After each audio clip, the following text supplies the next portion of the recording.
Hi,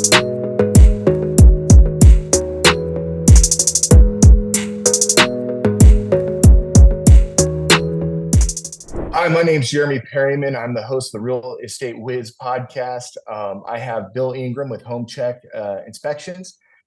Inspectors are very vital to the home buying process, and I thought it'd be very important to have an inspector on here so we can get some insight to what to expect in the home buying process when it comes to inspections. Hi, Bill. Thank you for being with us. You're very welcome. Good to be here. Hey, can you tell me a little bit about yourself and your expertise? Sure. I've been a home inspector for 24 years now. I actually started back in 2000. Kind of grew up in the building business with my dad being a contractor and builder. So got a lot of experience there. I'm sure my dad got a lot of free labor out of me and my two brothers, but it ended up teaching us a lot in the process and kind of made us the men we are today. Got two other inspectors that work with me, so we tend to have a pretty good time and run a pretty good business with it here in Lexington. That's awesome. Could you kind of go over what type of inspection services you offer as a company? Sure. I think our probably primary is going to be just your buyer's home inspection. And that's just, your clients are buying a home. They need a good home inspector to come out and go over everything pretty much top to bottom. That's the number one thing that we offer. We also do pre-listing inspections, which, a lot of realtors have kind of started doing that, especially, well, they were doing it more before everything was so hot. The market was so hot, but that just kind of helps them iron out everything that might go wrong with their inspection before it becomes a problem. Once they get that offer, they know everything's going to go smooth. So we also do that. We do some commercial inspections. We do inspections on rental properties or investment properties. We also do that. So kind of a full range of home inspection. Awesome. Some of the other stuff we offer, like radon testing, we do that as well. Certified radon testers. And that's something I want to get into later, as it's really important and not enough people talk about it, at least in my opinion. What experience and certifications do you have? There's a lot of experience. Well, currently I am the vice president and the director of education for the Kentucky Real Estate Inspectors Association. So I help pretty much all the inspectors get their continuing education, because we have to have 14 hours a year of continuing education, much like realtors do. And so I'm in charge of helping them to get that. I got a lot of other certifications, just like licensed drone pilot, licensed radon testing, I'm a certified thermal imaging, several other things like that, things that just help us out a lot in the inspection process. Awesome. Yeah, that drone. I love flying my drone. It really makes it easier to get up on top of those roofs so you're not on a ladder. Exactly. And even if you can, I mean, a lot of inspectors say, hey, I'm still always going to walk that roof. Well, we still get up and we walk roofs, but that gives us a huge option to where we have tall chimneys and things that are super steep roofs that you're just not going to get on. We can get up there and see things that you normally would not be able to see, which, is really just good, not only good for us, but it's good for our clients as well. Gives them a good inspection.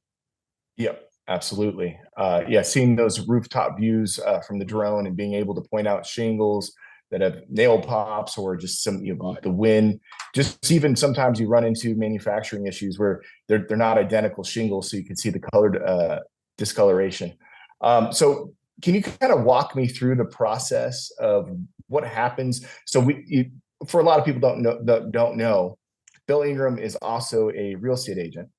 And on our forms out here, which they're ever changing here in Lexington, Kentucky, our inspections can be option 2, which is as is with an inspection or release, and option 3, which is an inspection with repair request. So can you kind of walk me through, hey, buyer just got under contract. We've given ourselves 7 days to do an inspection. Where do we go from here as far as contacting you, and what steps? What do you present, and what's the timeline? Yeah, so usually what will happen is, say a realtor such as yourself may give them an option of 3 inspectors. They will be one of them that they would call. just to kind of see what we do. And I kind of have a little spiel that I'm going to go through and just basically say, hey, this is what we do. These are the things we look at, the things we check. This is what it costs to do that. If you want to add an ancillary service like radon testing, if you want to package that deal, we can do that. So basically the first thing is going to be the phone call. We're going to talk to your client. We're going to say, hey, these are our time slots that we have available. Hopefully we can work one out that's going to be convenient for you. You don't have to be at the whole inspection, but we do recommend that you come at least at the end if you'd like to, go over everything with us, see what we found, ask any questions, and basically just kind of become familiarize yourself with the property. That's what we like to tell our clients. So one of the things, and I precluded to this, I guess that's the word, I cannot talk, earlier is radon and radon inspections. Now, there are home builders out there, unfortunately, that do not believe in radon. And then there's home builders, like our big ones, that are putting passive radon mitigation systems within a house.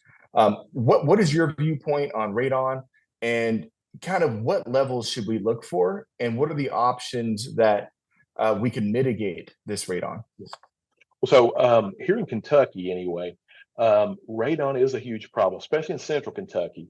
If you go to the EPA website, you look up radon, and it starts showing you some graphs and some geographic pictures. It's going to show a big red swath right down through Ohio, right in the middle of Ohio and Kentucky, right down through Lexington. So it's telling us that we have a lot of uranium in the soil here, which that's what produces radon. As it deteriorates in the soil, starts giving off radioactive gases, that becomes radon. So it's actually the second leading cause of lung cancer. It's right behind smoking. So before when everybody smoked in the 70s and the 80s when we grew up, I mean, you got lung cancer, everybody just contributed to smoking in some way. So now with so many people not smoking and people still end up with lung cancer that's never smoked, doctors are starting to really realize and push the radon testing as something that's very important. And what people don't realize is that it's easy to mitigate. It's not hard. It's not like super expensive to mitigate, to get it out of your house. It just needs to be tested. You need to know that you have it, and you know that you have a problem to get it out. Now, we do have some builders. I know probably our biggest builder here in Lexington is Ball Homes. One of the best things that they do is they put in a passive system right from the start. It's all inside the walls, comes out the roof.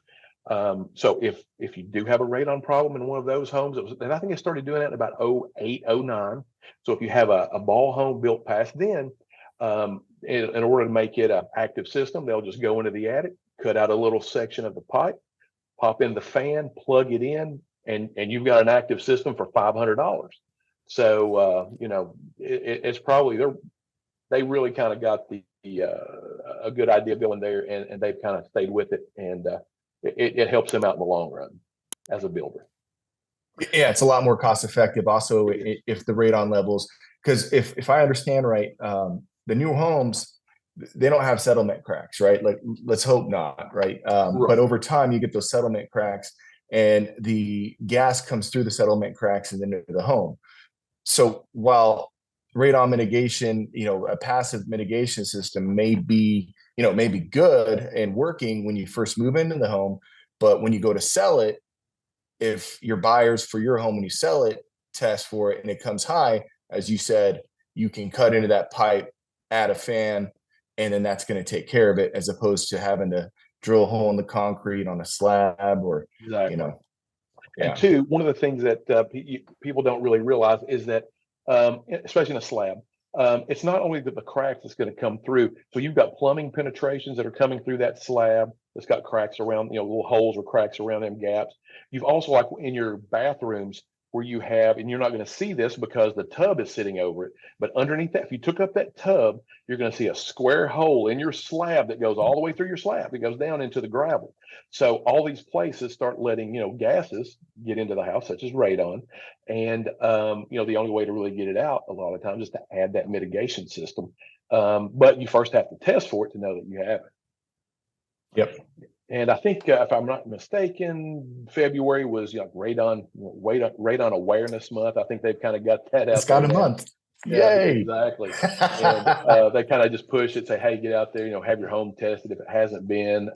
So the EPA recommends that you have it tested every few years just to make sure that your levels haven't changed. And usually they don't change that much unless there's something going on, like building. If it's a newer neighborhood, you got a lot of soil being moved around, and it can change the way the gases move through the soil, things like that. So, I mean, it's a good idea to, have it checked every few years, especially if it's over 2.0, so picocuries per liter of air. If it goes 2 to 2.5 every few years, you may want to have it tested just to make sure you're not reaching that EPA threshold. And is there certain parts of Lexington that you would say have more, just higher readings of Yeah. radon? Yes, absolutely. I mean, I've been doing this radon testing for about 14 years. And over that course of time, I can tell you what neighborhoods are a lot more bad for it than others. So if you come to the one good thing about Hamburg, it's hit and miss. I mean, so I mean, we can go Gotta love down Hamburg. Blackford Parkway. We can see, you'll have one or two mitigation systems. You'll see it, and then you may not see it anymore for a half a mile. But you can go to like Beaumont. Beaumont is probably really bad. Clay's Mill is bad. Nicholasville Road area, out that way, it's bad for it. Because over in that area too, we have the geological makeup in that area too. We have a lot of cave systems, especially in the Beaumont area, and that just kind of acts as a big funnel, just kind of funnels it right up under some of those houses. So some of those, I mean, even this week, I've had, levels, it should be under 4.0, and I've had some of the 40s, 45, 35. Even Wow. Ellerslie, I just completed an inspection today in Ellerslie, which is off Richmond Road, at 25.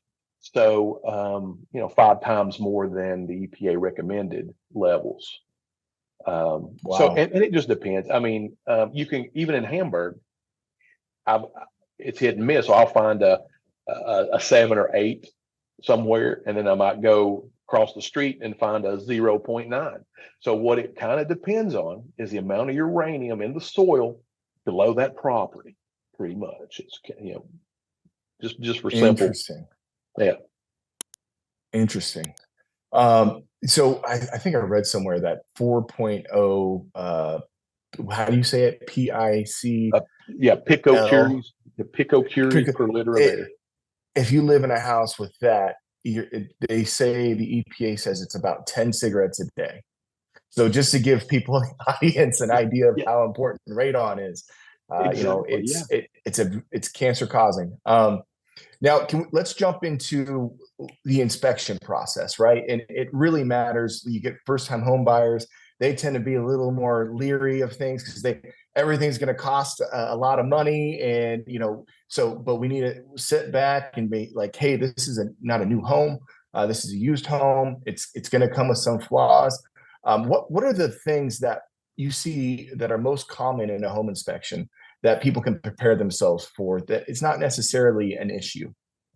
Right. Well, what I tell a lot of people, even real estate agents, when I'm talking to them, and you're one that automatically does this. I see this a lot because when I'm out doing the inspection, you've already told the client, hey, this may be an issue. Let's call Bill and see what he thinks. Or, you see something and you're already saying, hey, Mr. Client, this might not be the house for you because I'm already seeing some significant, let's say, cracking issues in the brick or in the block, or I'm seeing a horizontal crack in the basement. You see a horizontal crack in the basement, especially if it's starting to bow in, that's not going to be cheap to fix. So if if your client doesn't have deep pockets, you can pretty well say, we need to move on, those kind of things. But a lot of times, for the most part, we're not finding those big items. For the most part, we're going into the house, and most of the stuff we find is going to be what we would consider minor items, things that need to be fixed, but it's not gonna, if the client understands it, it's not going to kill the deal. It's just something that needs to be fixed. Something's not working properly. Something that may become a safety issue. It's education. We just need to educate our clients as to what the problems are. And then if they're still comfortable with moving forward with it or asking to have whatever fixed, That's by far and away, that's the most things that's going to come out of inspection is going to be mostly minor things. However, we do run across the things when, we're going to run across things like, especially what I love about inspecting in Lexington is it's kind of an anomaly. Ball Homes is kind of when they started producing slabs, so they only build a slab or a basement. They don't build crawl spaces, which takes a lot of the issues that's going to kill a real estate deal out of the picture. Crawl spaces, we find that's where we find mold. That's where we find, rot damage because nobody goes to a crawl space. You can live. I've been in places where the homeowner was there and said, "I've never been in that crawl space in 15 years." Well, then I'm like, already my little antenna are up, thinking, what am I going to run into? So, and it's usually never good. So it's going to be water penetration or plumbing pipe. People, the plumbing pipes are leaking under a shower for 5 years and it's all rotted and they never knew it because they never went to the crawl space, those are the things. But homeowners, check your crawl space. Homeowners definitely check your crawl space once a year. Just, if you just don't want to go in there, if some of the ladies are scared of spiders and stuff, take a flashlight and shine it in there just to see if, you see anything leaking or water standing or anything like that. But new homes it's even prevalent in brand new builds.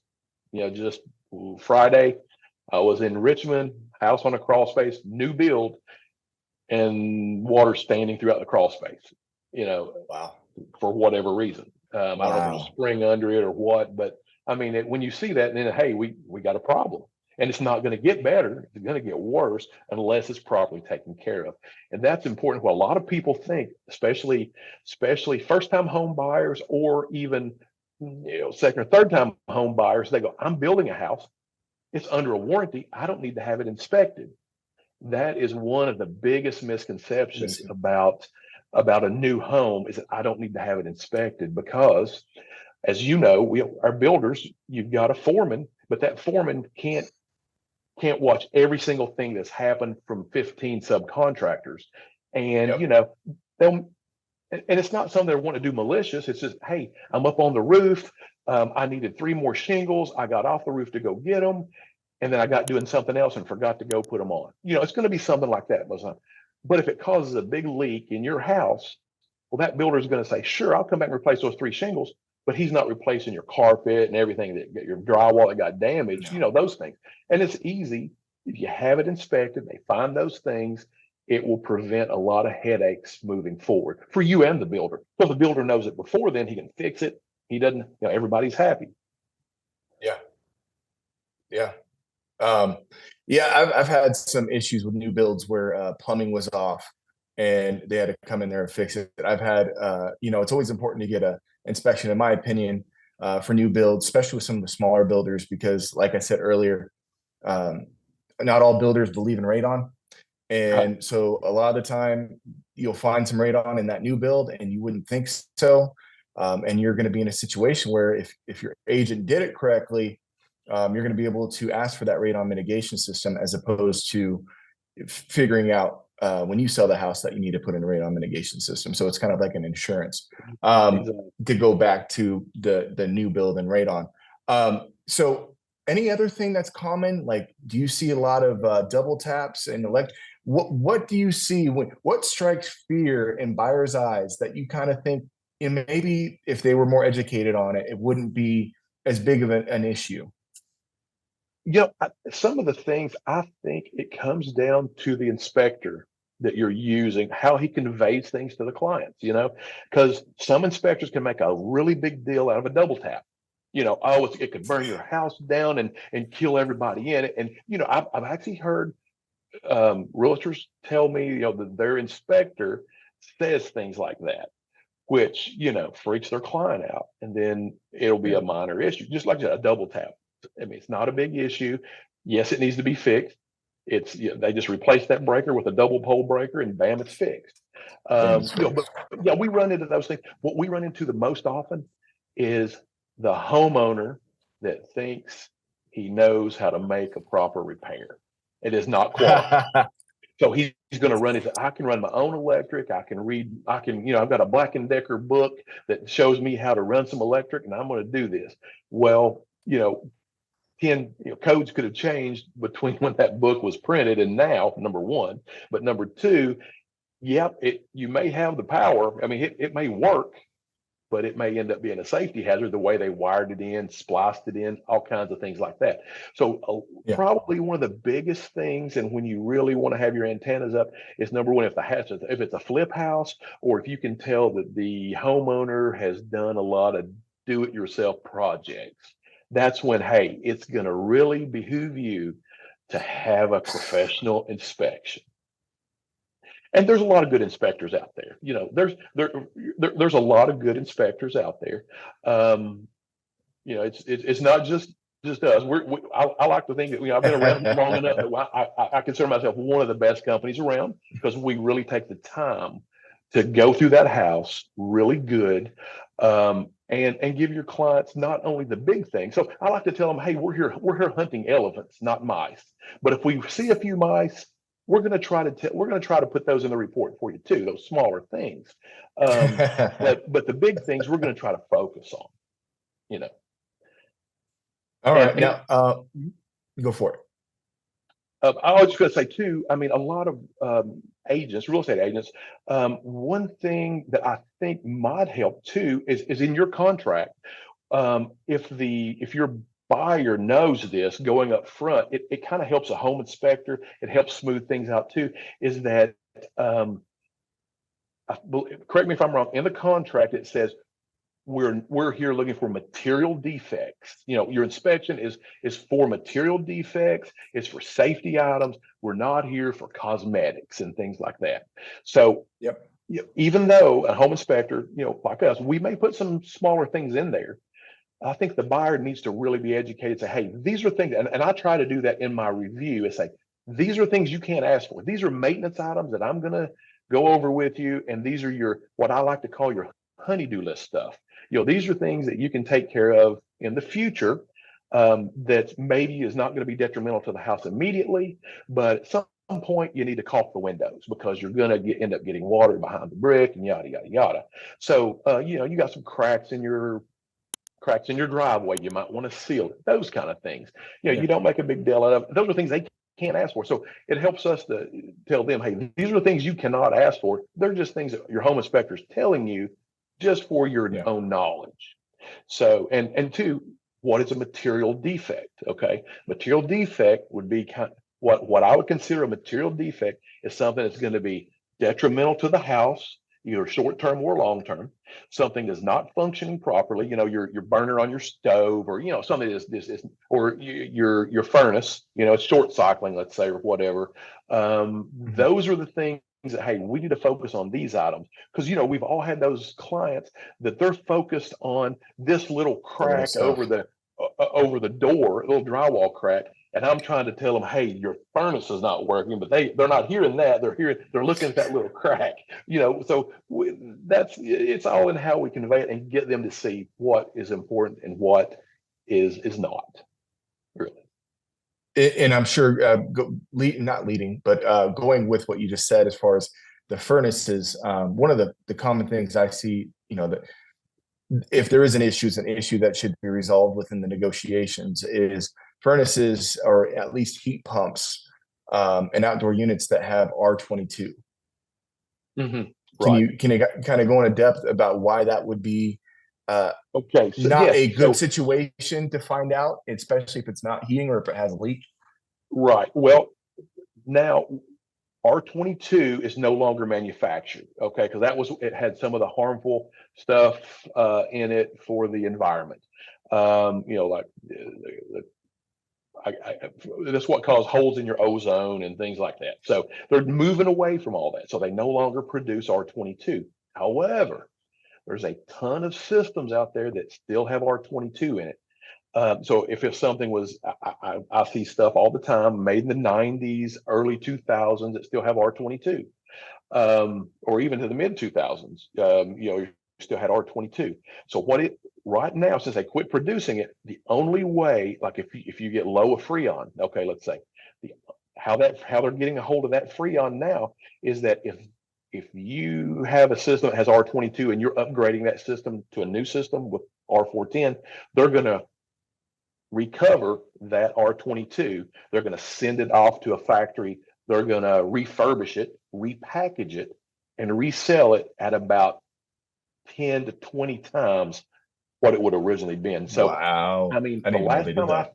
the last time I was talking about R22 to some of the HVAC guys, I mean, it was something crazy like $150 a pound. And most systems can take, 8, 10 pounds or so. So you're at the threshold of saying, hey, I could put $1,000 into just Freon and it may leak back out again. Should I just go ahead and get a new system? Those kind of things. So, and two, if it does have R22, that's something for the client to know that, hey, at some point, if something happens to this unit, I may have to upgrade. And let's say with the 410, okay, you've got a heat pump system. Okay, you've got R410 in it and your compressor goes bad. You just change out the compressor, everything else is going to be fine.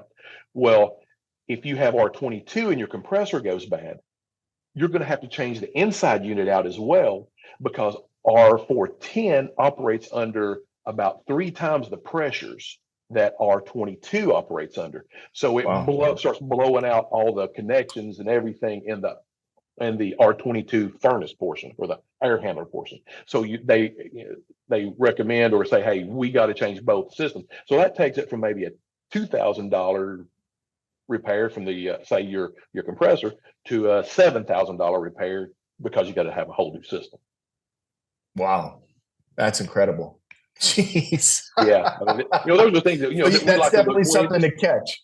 Yeah, I mean, yeah, exactly. Yeah. And it's not a defect to have R22. It's just something for your client. And, I see them all the time. They'll be working just fine. But I say, hey, Mr. Client, this is something you can kind of put on the back burner. You may want to start a little fund, that we'll put $25 here and there into, because at some point you're going to need it. Yeah.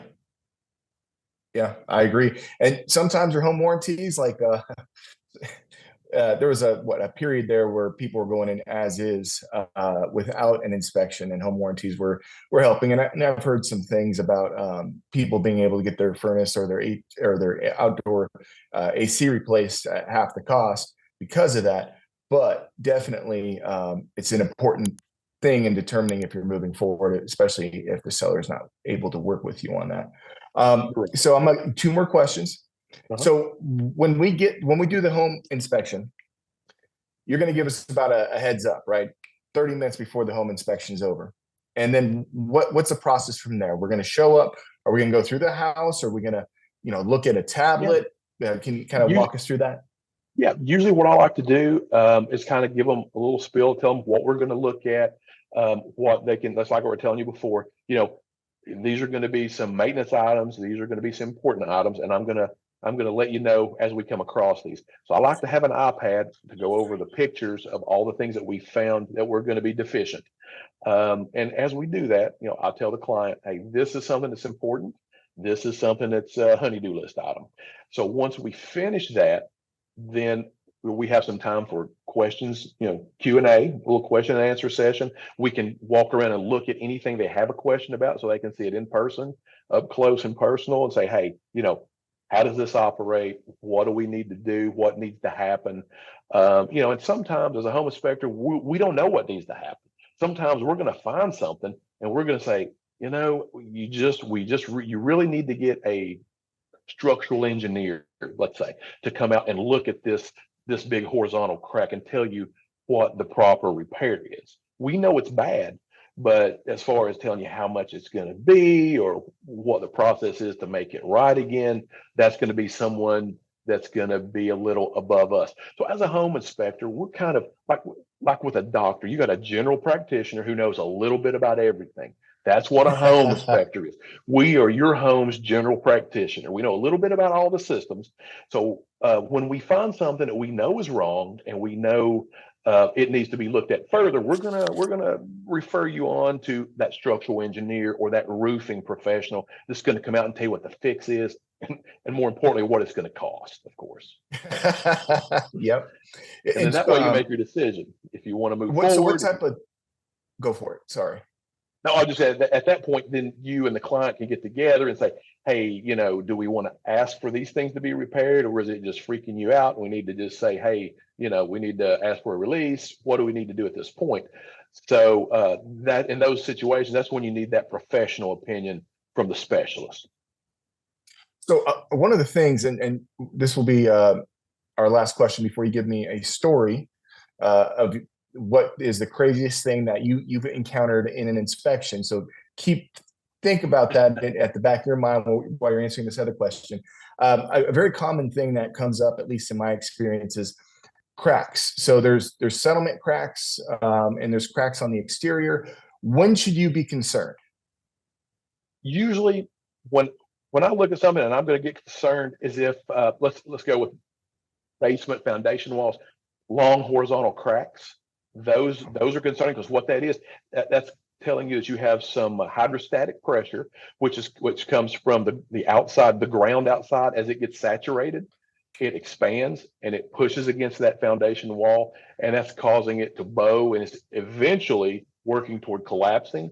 Wow. So when you see that horizontal crack, if it's more than, it gets to be a 1/4 inch wide, or I see it where they've stuck a bunch of caulk in it, and I can still see that caulk is a 1/4 inch or more wide. At that point, it's hey, we need to have something done. Now with brick's a little different, because if you have cracks in the brick, that doesn't necessarily mean you have a foundation problem. You can have a little bit of settlement. Also, you'll see those cracks around windows a lot, especially with older houses, because what people don't realize, and almost no builder that I know of, once they build a house, they don't paint those brick lintels. That's the steel. A brick lintel is the piece of steel that goes over that window, which is holding the brick up over that window. So they come primed but not painted. So if you're a few years in, you start to see it rusting, it's a good time to paint it, because what happens with steel is as it rusts, it will expand. Mortar does not expand, so it cracks. So when the steel expands, it cracks the mortar. So you start getting those stair-step cracks above windows and doors. So sometimes it'll look bad, but it's not really going to be a structural issue. It's going to be more of a, hey, we need to get a brick mason over here to repoint some of these, and tuck point. That's what I look at. Now, when I'm looking for something that's bad, it's going to be more toward the foundation, those kind of cracks. And especially if it's displaced. Now, even in brick, if it's displaced, if it's, if the brick is together and cracked, not so much. But if it's displaced and you've got something rotating out, that's going to signify, hey, I've got a foundation problem that's causing it to rotate out. Okay. And so all those, like interior, when you see the drywall cracks, if it's not coming from the floor up, it's not an issue. It's just settlement. I mean, usually, yeah, if you see the cracks around windows and doors, that's where you're going to see them at first. When I see those cracks, I mean, I don't necessarily discount them. I just go, I want to know if there's something going on in the exterior. So it's kind of thing that one thing, you can't really make a determination from seeing one thing. So you see the cracks here, you go looking elsewhere for it, So if you see it outside in the brick and then you're sitting inside in the drywall, hey, we've probably got a foundation issue. At this point, we need to get somebody else in here. Okay. And foundation all issues, great information. Can be, everything can be fixed. It's just a matter of money, right? So exactly. So, but with the foundations, because there's a lot of good foundation repair companies like Dwyer, United Structurals. When they come in, they go underneath that foundation, they jack it back up in place, they put some piers under there. Those piers, though, when you start saying, hey, I need 8 piers, it's about $1,500 a pier. So, it can run into some money, but it has to be done in some cases. The majority of cases is going to be minor. That's the good news. So you don't see structural issues often?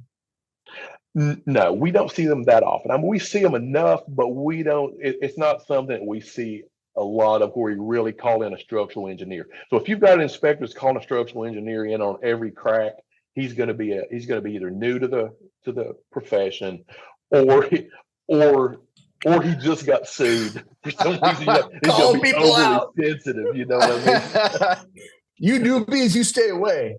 Yeah. It's not that that's bad. It's just that they will have the experience, and that, you know, because we over 24 years, I've probably looked at over 8,000 homes. You know, we've actually done Wow. inspections on. So I mean, that's a lot of homes. So we've seen a lot of stuff. The great thing about home inspectors is we run into something that we haven't seen on a daily or weekly basis, which is kind of cool. So, I mean, cool for the inspector. Probably not cool for the buyer. well, But yeah, definitely not for the home seller. All right. So to end this, what's a really good story you have for us about what you found during an inspection? well, we were talking about new homes or flipped homes, and things that just get forgotten. I mean, and it wasn't long ago. And I was thinking this may have been one of your inspections, if I remember right. It may have been a Oh year ago, no. but because Oh no. it was a flipped house. They had just had all new bathroom. It looked fantastic, new shower. You know, it was awesome. And we run a bunch of water through it, everything. So that's what we use home inspection. We like to run water through everything to see if anything's going to back up. And then it had a crawl space. Remember what I said about crawl space? Oh So yeah. we go to the crawl space, and it's like, where's all this water coming from? And then we see they didn't even hook, and the drain from the shower goes straight into the crawl space. It was never hooked up to the main sewer line to begin with, you know. And Oh, that is just, you know, that's you see that terrible. stuff, you know, pretty often. Now, I will tell you something else. You know, good home inspector, you've been around a business, you're going to get a lot of gadgets. You know, I'm a gadget guy. I love my gadgets. The Yeah. best gadget that anybody can, and I've actually had several realtors have gone and purchased thermal imaging cameras just because we Yeah. find so many things with those. It's worth its weight in gold. I mean, that, literally, it's worth its weight in gold. Can't tell you how many times that it's saved us when there's no stain on the ceiling. We run water through a tub, we run water through a shower, we come downstairs and we scan with a thermal camera and we go, oh, there's a big blue spot here. Let me go get my moisture meter and stick it on there. Oh, look at that. Yeah. And What could that hey, be? It's we have not got this, good. it's leaking, but there's no stain there. So if you didn't have that thermal camera, you would have never known it until that client moves in and he's showering, and then, you know, he starts having stuff dripping out of his ceiling in the living room. Family And dinner is then, going you to know, take a then hit. he's not happy with his realtor or his home inspector or anybody else. He's hating life at that point. So that is one thing that, if you buy nothing else, if you buy no other gadget other than your flashlight, your screwdriver, and a thermal camera, and then get certified to Amen. use it. Yeah, it's we'll get certified. I mean, I keep a moisture meter with me if I know if I suspect the basement might be a little bit moist. You know, definitely if it's a pit basement. But the thermal camera has been on my wish list for quite a bit, so I think I might have to make the investment. Well, They've hey, came down a Bill, lot. I appreciate it. What was that? Go for it. I was gonna say they came down a lot in price, so you can buy a good thermal camera for about $500, and it's certainly worth it. Honey, you hear that? It's worth it. Uh, so, can you tell us where to reach you at? Yeah, do you have Yes, a Facebook page? you can mostly go to my website. It's just homecheckmyhouse.com. We have a lot of resources there from anything from radon, asbestos, home inspection, you name it. We've got a fantastic website, got a lot of good information on it. You can also reach me at my direct number, 859-797-8517. You can also schedule through our website as well. Awesome. Well, thank you so much for your time, Bill. I know you probably got a lot of inspections to work on, so I'll let you go. I hope you have a good one, and hopefully I'll be seeing you soon. Thanks a lot, Jeremy.